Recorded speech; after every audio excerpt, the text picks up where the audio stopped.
ഇന്നും കുറേയധികം കാര്യങ്ങൾ നമുക്ക് ചെയ്യാനുണ്ടായിരുന്നു.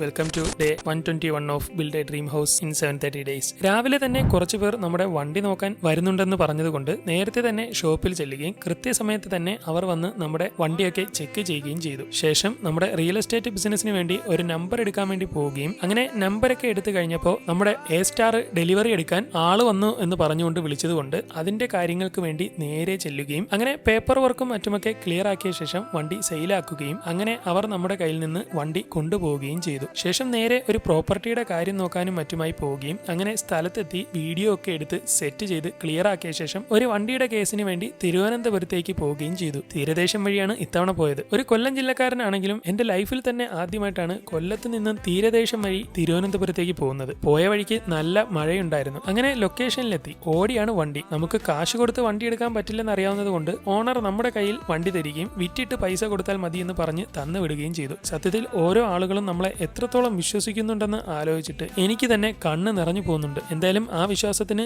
യാതൊരു കോട്ടവും തെറ്റാതെ ഞാൻ നിലനിർത്തുകയും ചെയ്യും. അങ്ങനെ വഴിയിൽ നിന്ന് നോമ്പുതുറയൊക്കെ കഴിഞ്ഞ് വണ്ടിയുമായി വീട്ടിലെത്തിയപ്പോഴേക്കും രാത്രിയായിട്ടുണ്ടായിരുന്നു. അതുപോലെ നമ്മുടെ കാർ സ്ഥാപനത്തിലേക്ക് ഇതുവരെയും സ്റ്റാഫിനെ കിട്ടിയിട്ടില്ല. കൊല്ലം തിരുവനന്തപുരം ജില്ലയിലുള്ള ആർക്കെങ്കിലും താല്പര്യമുണ്ടെങ്കിൽ ഈ നമ്പറിലേക്ക് ഒന്ന് കോൺടാക്ട് ചെയ്തോളൂ. ബാക്കി നാളെ.